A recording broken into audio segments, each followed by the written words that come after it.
Hello guys, welcome to the TattsForLife channel, and if you're tuning in, then you're getting ready to learn how to change your oil in your Silverado truck, Tahoe, Yukon, Denali, anything with a 4.853 or 6.0 basically applies to this, especially in the SUV or truck section.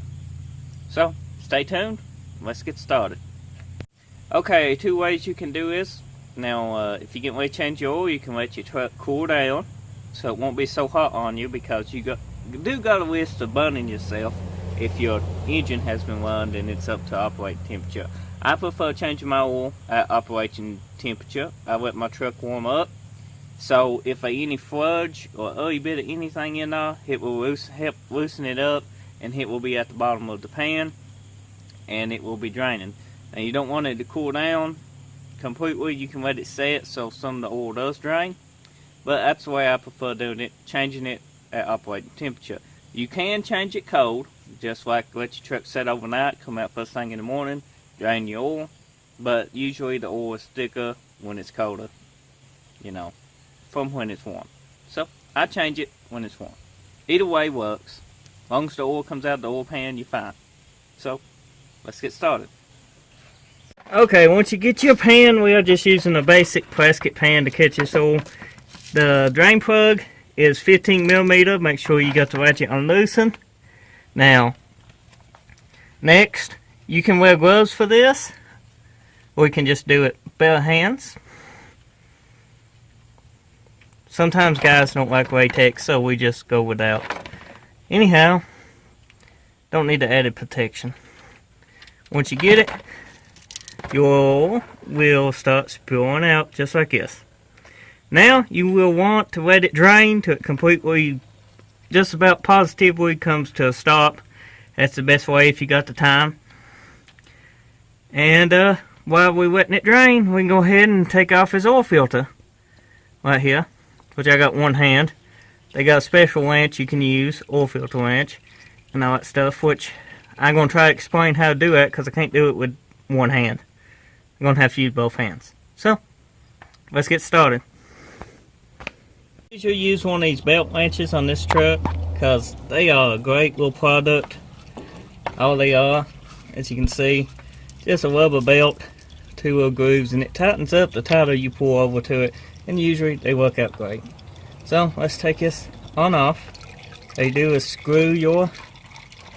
unscrew your oil filter. It's messy, I know. And then once it will drop down. Once it drops down, you can put it into your oil container and just let everything finish draining. You want to check, make sure your seal stayed onto the oil filter, because sometimes they do come off of the oil filter if they're cheap and stuff, and you don't want that, so you want to make sure it stays on there. Okay, now we made a mess on my hand. We let the drain pan do its job and catch everything, and we will put pretty much a drain plug back in it. All in good time. So, we will be back in a minute. Okay guys, the oil we are using today is Mobil 1, and here is 5W30 Avalanche Full Synthetic motor oil. Now, I put a little oil in my filter just so it don't dry start. You know, some people do, some people don't. I always fill my filter up with oil so my engine have a little bit of something to start on. Now, once you get it pretty well filled up, you want to go around the lip of this wing and just dab some oil on it. Just put your little bit of oil on it. Always helps it seal better. I've been doing it for years. So, don't take much, but once you get that, you can crawl into the truck and pretty much same way this came off, go the opposite and install it. And then pretty much put your oil filter up on it. Make sure it screws up easy. You don't want to force it, because it ain't a very good idea to cross thread these.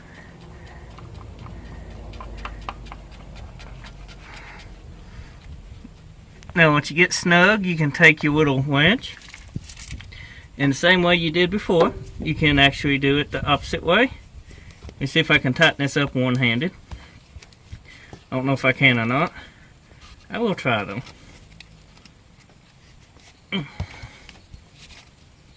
Okay, there we go. So, you want to snug it up with your winch.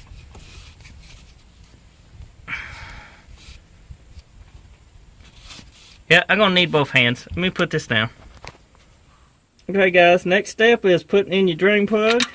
You can pretty much just make sure it's clean before you screw it in. Then you can pretty well take your 15mm socket and latch it, put it untightened.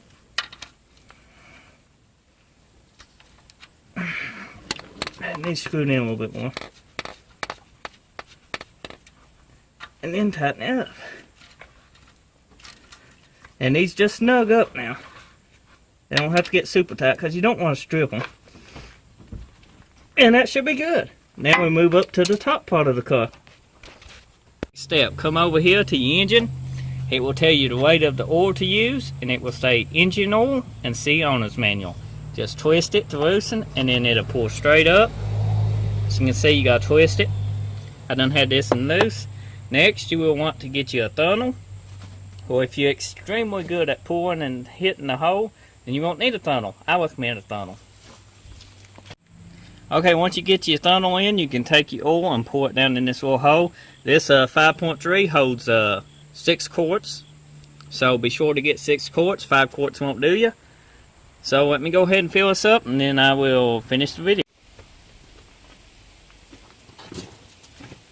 Mobile One Synthetic.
Okay guys, once you get your 6 quarts in, you can go ahead and put your oil filter cap on it.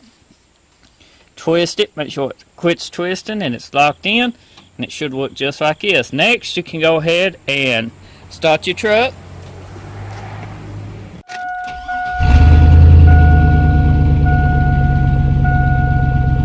Once you start your truck, you will want to let the engine oil circulate for a little bit, and then turn it off.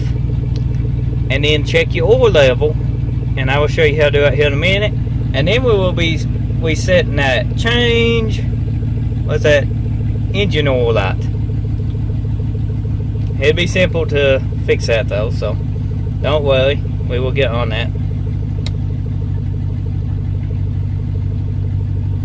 And that should pretty much got the oil pretty well circulated. We give it a minute, and we will go ahead and check the dipstick and see where we at on it. Okay guys, here's the engine oil. You want to pull your dipstick out, take it out like this. As you can see, a oil on it. You want to wipe it off. Then take and put it back in, pull it back out, and see what's setting. And as you can see, us looks like we still maybe a half a quart low, but the engine has pumped oil all throughout the valley, the engine valley and all that stuff. So it's running. Oh, now. Sorry about that. Tripod fell over. Anyway, what I was saying, the engine has pumped oil since we had it running, so it's all got to go back down to the oil pan. So, we check it again after it's set. I can see it's moved up just a tad. We still look like we could use maybe a quart and something. Quarter of a quart, looks like. We give it a few more moments and check it again. And also we are parked kind of downhill, so that might have something to do with it. What that is. As you can see, it does look like we need maybe a quarter of a quart put in it. I don't know, I can't see the camera because of the sunshine. I hope you guys can see this. But yeah, it looks like we need a quarter of a quart. But I check it just one more time for great measure because we did put in 6 quarts.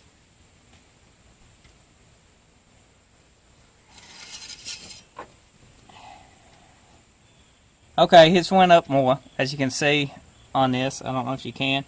It's went up more. So I say it's just the oil running back down into the oil pan where we started it up. So I say we're good. Now, after you get that, it's time to reset your oil wipe. Okay guys, what you want to do to reset your change oil wipe on your Chevrolet.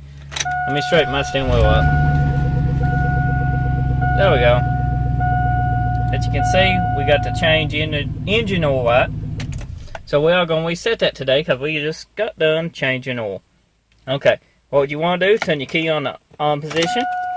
Pump the gas 4 times.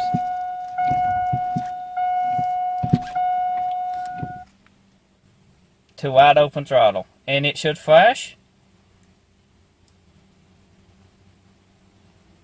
And now, you want to open your door. Now on some trucks you don't have to do this, but mine, you have got to turn the key off and open the door. Because if I don't open my door, my light won't reset. So, just in case if you're having trouble with this procedure, and your light, you change your oil light, won't stay off after it blinks, open your door. Now let's see. As you can see, we started up. No more change oil light. It's that simple. But remember, if it's giving you trouble, turn your key off and then open your door, and then it fixes it. This Avalanche has always been like that. No matter, even if it blinks and you try to start the truck light back up, the oil light would still be on. Ended up having to pretty much do that, let it blink, turn the key off, and open my door for it to fully reset. So I hope you enjoyed this how-to video. Don't forget to subscribe to my channel for more daily content. And until next time I see you then, take care and have a nice day.